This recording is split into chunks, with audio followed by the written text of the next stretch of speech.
Shalom, salam damai sejahtera bagi Bapak, Ibu, Saudara, dan anak-anakku yang dikasihi Tuhan Yesus. Semoga semuanya dalam keadaan baik, sehat, tentram, dan bahagia.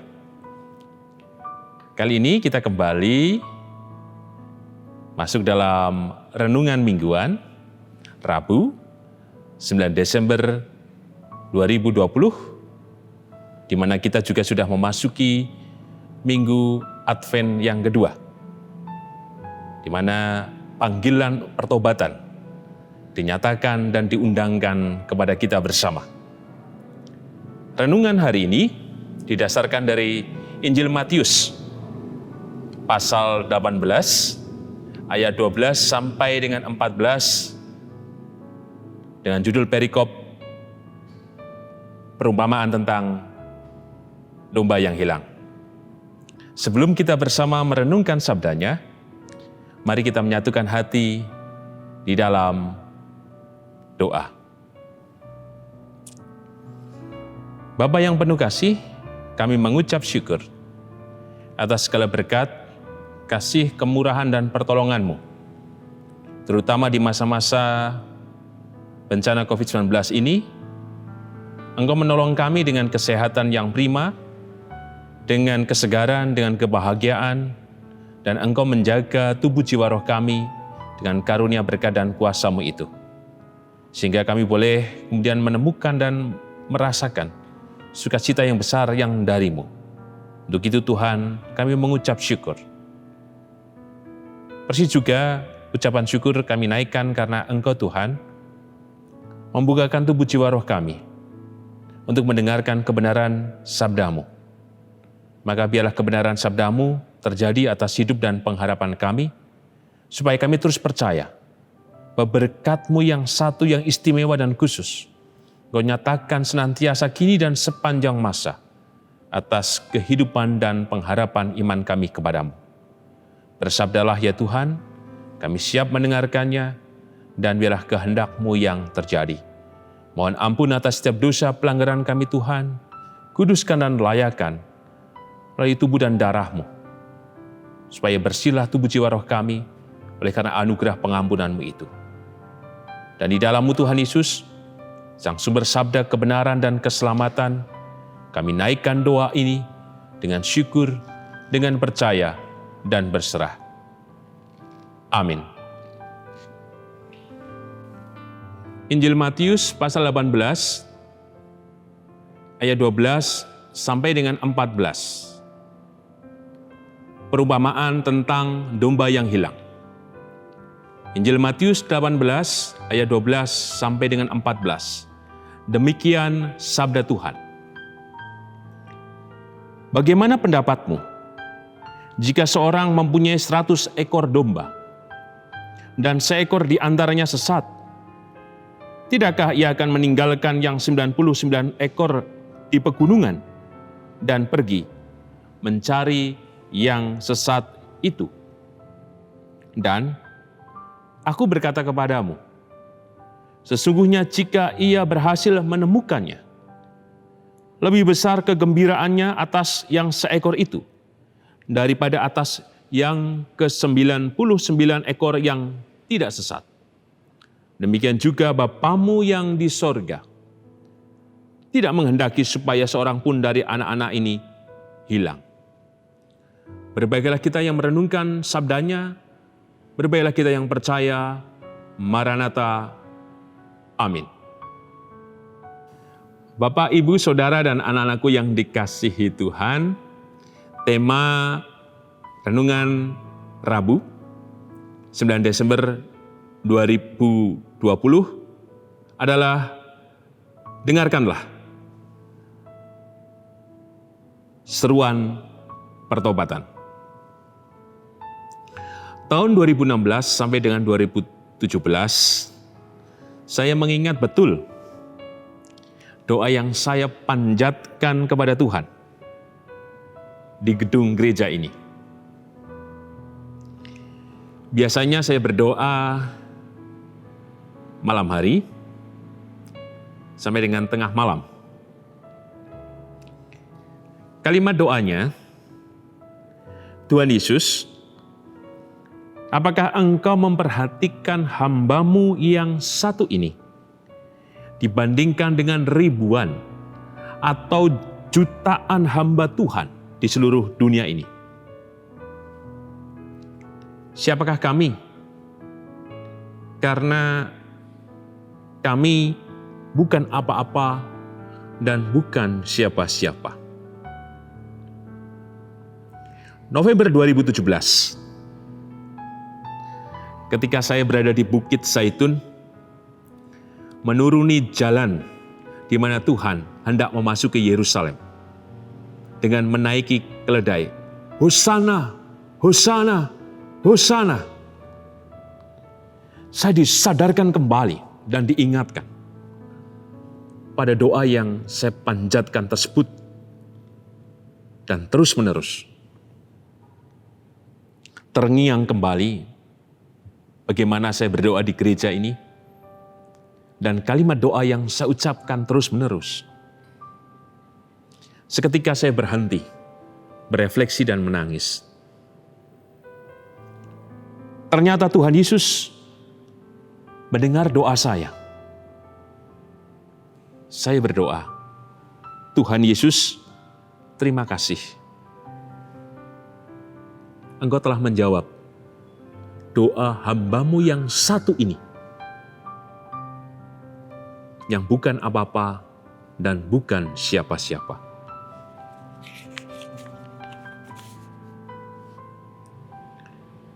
Tentu Bapak Ibu tidak semua tahu bahwa saya pada akhirnya pergi ke Yerusalem karena memang saya tidak merencanakan apa-apa. Semua begitu saja terjadi menurut waktunya Tuhan dan rencana Tuhan. Tapi inilah cara Tuhan yang besar, melalui hambanya, melalui jemaatnya yang mendukung saya. Dan tentu adalah jawaban yang Tuhan nyatakan kepada saya dalam doa-doa saya. Pengalaman iman saya adalah pengalaman iman bagi kita semuanya. Berkat yang satu tertuju kepada kita semua. Di tengah tantangan, hambatan, pergulatan, pergumulan pelayanan di tempat ini, di gereja ini, saya berdoa, Tuhan, apakah Engkau memperhatikan hamba-Mu yang satu ini untuk menolong kami, mengangkat kami? Dan ternyata Tuhan menjawab. Ditunjukkan dengan tanda yang besar kepada saya. Demikian juga berkat yang satu hadir atas kehidupan, pergumulan, pergulatan, tantangan, hambatan, dan apapun kehidupan yang kita tempuh. Ayat 12.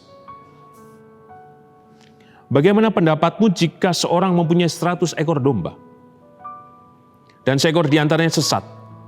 Tidakkah ia akan meninggalkan yang 99 ekor di pegunungan dan pergi mencari yang sesat itu? Bukankah Tuhan memperhatikan yang satu? Ia tidak mengabaikan yang satu dan kemudian berpihak kepada yang 99. Maka percayalah, satu-satu dari kita diperhatikan dan dipelihara Tuhan kita Yesus Kristus. Satu-satu pula ditolong dan diberkati olehnya. Maka yang satu dari kita semuanya bukan hanya menerima saja, tetapi kemudian ada upaya untuk tidak tinggal diam, memberdayakan dan menyemangati diri dalam iman, harapan, perilaku dan tindakan iman itu sendiri. Dengarkanlah seruan pertobatan dalam Minggu Advent yang kedua ini. Pertobatan seperti apa? Tentu pertobatan pada pengakuan dosa, betul. Tapi pada sisi yang lain pertobatan menunjukkan kembali metanoia, kembali kepada Tuhan. Untuk apa? Untuk meminta, untuk mencari, untuk mengetok. Kemudian berserah, kemudian percaya. Untuk sungguh-sungguh, untuk kemudian bertahan dalam pergulatan kehidupan ini, untuk bersyukur, kembali kepada kebaikan, kembali kepada kebenaran, dan kembali pada hidup yang baru. maka percayalah bahwa berkat yang satu itu, yang khusus untuk kita, akan terjadi. Karena Tuhan mengerti paling dalam atas setiap kerinduan dan harapan kita. Maka percayalah. Dan inilah pesan yang pertama. Pesan yang kedua, di ayat yang ke-13. Dan aku berkata kepadamu, sesungguhnya jika ia berhasil menemukannya, lebih besar kegembiraannya atas yang seekor itu. Berkat yang satu adalah kegembiraan. Jika kita benar-benar percaya bahwa Tuhan memperhatikan kita yang satu ini, yang kadang kita bertanya, sampai kapan Tuhan? Berapa lama lagi Tuhan Engkau menolong aku? Apakah Engkau memperhatikan aku? Dan mungkin di tengah juga kekecewaan diri kita kepadanya. Percayalah, berkat yang satu adalah kegembiraan. Di mana Tuhan tidak tinggal diam, tetapi mencari kita. Mari kita sambut kegembiraan yang dari Tuhan. Dengan cara yang seperti sudah disebutkan di pesan yang pertama. Kita harus meminta, kita harus mencari, kita harus mengetok. Ada usaha yang keras dan sungguh-sungguh yang kita lakukan. Maka percayalah, di tengah situasi apapun, kita bisa melewati, melalui, bahkan mendapat berkat yang besar, yaitu kegembiraan dan sukacita. Karena keselamatan dan pertolongan darinya. Sebagai penutup, tema dengarkanlah suara pertobatan. Mengundang kita kembali untuk berpulang dan percaya. Minggu Advent yang kedua adalah seruan dan berkat untuk kita bersama. Bahwa kelahiran Kristus di dunia ini menunjukkan bahwa Ia berpihak pada kemanusiaan kita, berpihak pada derita kita, berpihak pada pengharapan kita, berpihak satu-satu berkat yang satu atas segala pergulatan dan pergumulan hidup kita. Dengarkanlah suara seruan pertobatan. Adalah keterbukaan darinya untuk menyatakan keselamatan, berkat, dan kuasanya. Persis di ayat 14. Demikian juga Bapamu yang di surga tidak menghendaki supaya seorang pun dari anak-anak ini hilang. Demikian juga, percayalah, satu-satu kita diperhatikan karena Ia menyatakan berkat yang satu kepada kita bersama yang percaya kepadanya. Dengarkanlah seruan pertobatan, kembalilah, berharaplah, dan percayalah kepada Tuhan kita Yesus Kristus yang hadir senantiasa kini dan sepanjang masa atas seluruh kehidupan, pengharapan, dan iman kita. Amin. Bapak, Ibu, Saudara dan anak-anakku yang dikasihi Tuhan, mari kita menyatukan hati di dalam doa. Kami mengucap syukur atas belas kasih dan cinta-Mu Tuhan. Engkau memperhatikan kami satu-satu dengan berkat yang satu, yang khusus istimewa untuk kami. Maka mampukan kami untuk percaya dan menerima undangan yang dari-Mu. Karena Engkau tidak menghendaki di antara kami hilang satu persatu Tuhan. Maka biarlah kami tetap percaya dan bergantung seluruhnya pada-Mu Tuhan. Karena Engkau memperhatikan dan menolong kami dan mengingat kami, bahkan Engkau Tuhan secara khusus satu persatu memberkati kami dan menolong kami.